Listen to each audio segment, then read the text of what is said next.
Hello, I am Phoenix Manavia. I am part of the Section 903 Group 4 Double Pendulum on a Cart for our MXET 375 project. Here are my teammates. Hello, my name is Aida Figueiras. I'm also one of the team members for this project. Hello, my name is Rohan Patel, and I am also a member of this team for the project.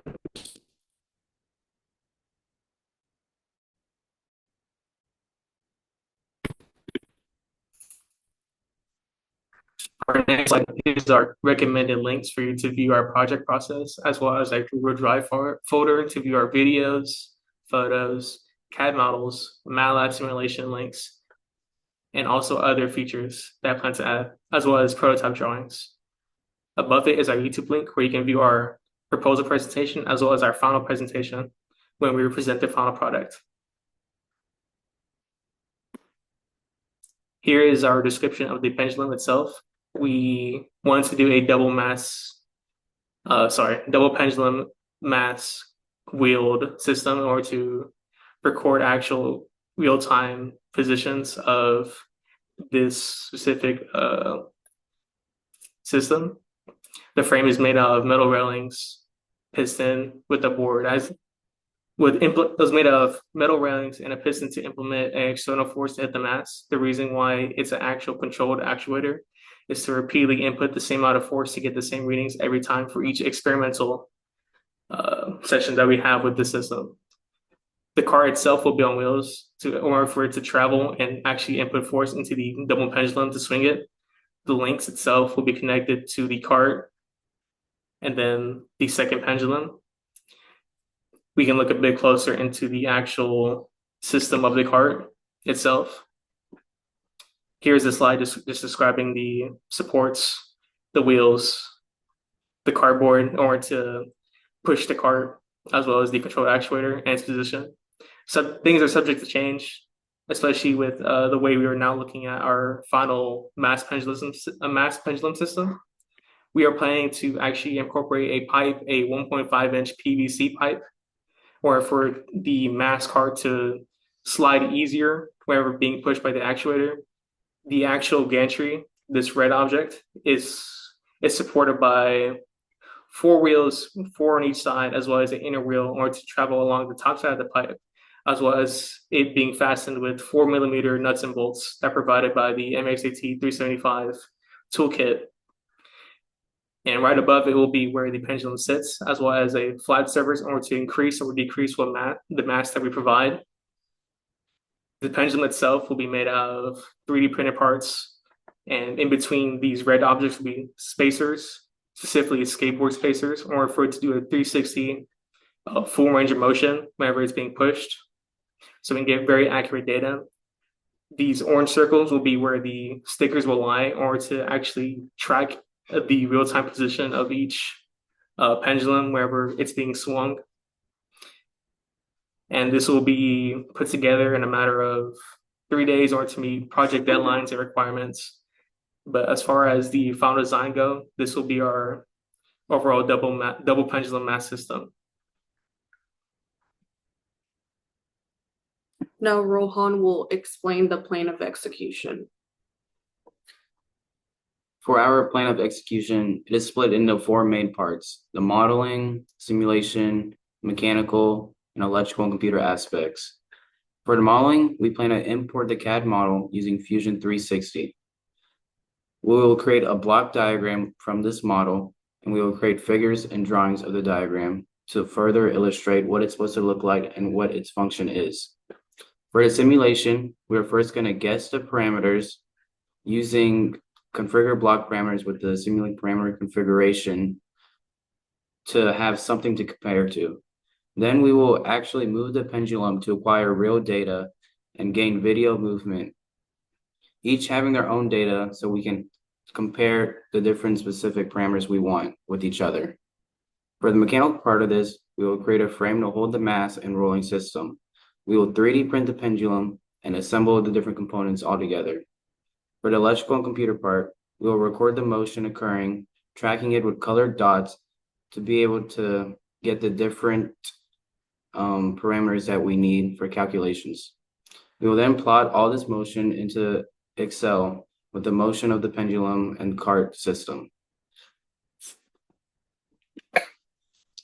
To continue, I'm going to go over a timeline or distribution of work for these different parts of the project.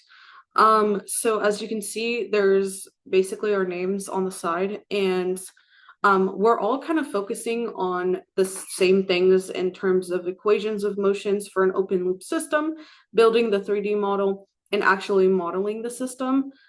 This is due to the fact that we ourselves want to actually get better at this class and want to really understand everything that's going on the project. So the best way to do this is to kind of start from the beginning in the equations of motion and then build the 3D model together, and then from that model the actual system, and then understand basically how force interacts with the different parts of our system. Specifically, each one of us has kind of different areas that we're going to focus on. Phoenix is actually really good at CADing, so he will actually CAD and print due to him having his own printer. This way it will go much faster and more efficient in the whole process. I myself want to get better in the block diagram section of Simulink, so that's kind of where I'm going to focus most of my energy into. And then Rohan will do more of the experimental parameters. This way he is able to focus on the Excel part, as well as how to introduce that into Simulink, which is something he's wanting to get better at. To continue, this is kind of our little timeline that we have. As you can see, the first week is kind of, or our last week, I guess, was kind of for us to create the CAD, print the CAD, and then assemble it in a way. So this assembly is happening between today and tomorrow, and this is due to just, have the timeline of how to print something and how long it takes for us to actually print the little pieces, individual pieces. After we assemble it, we're going to gather the data by using a camera that tracks those points like Phoenix mentioned. And this is going to take probably like a day, as shown in the timeline, and we're all going to do this.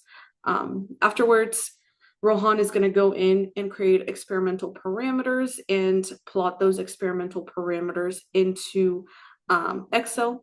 This way we can see kind of how our data should look like in Simulink.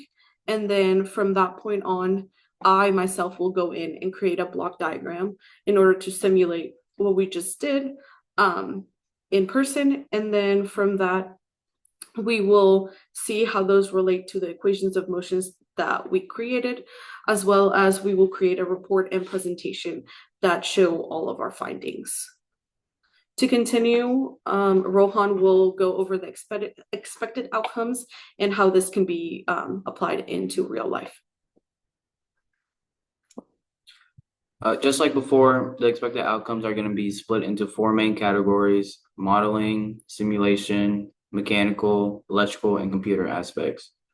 So for modeling, some of the outcomes we expect is to be able to create a proper model showing a system that has a rolling double pendulum. We want to become more proficient in CAD modeling and be able to apply the things we learned into real world applications. For simulation, we want to be able to simulate a double pendulum with a roller properly, be able to extract experimental data and apply it to a simulation. We want to make sure we are able to do this correctly by comparing experimental data with what it's supposed to be. For mechanical, we want to learn the real-world applications of a double pendulum and understand a rolling pendulum's mechanism and its real-life applications. For electrical and computer, we want to be able to become more proficient in Simulink and be able to understand how to properly transfer data to a Simulink system. Phoenix is going to go over what some of these real-world applications could be. This double pendulum mass system could be used in a Segway device or to balance a person as they're riding, as the Segway will automatically update its angle in order to balance the mass as the pendulum is swinging. Also, this a double pendulum system can be upgraded or implemented into a motorized balancing act where the actual mass could swing the pendulum upright onto itself and then update the angle inside the equation of motion in order to balance the pendulum in real time. But that is, I believe, all for our presentation. So I am Phoenix Matavia. My name is Aida Figueiras. And I'm Rohan. Thank you for watching.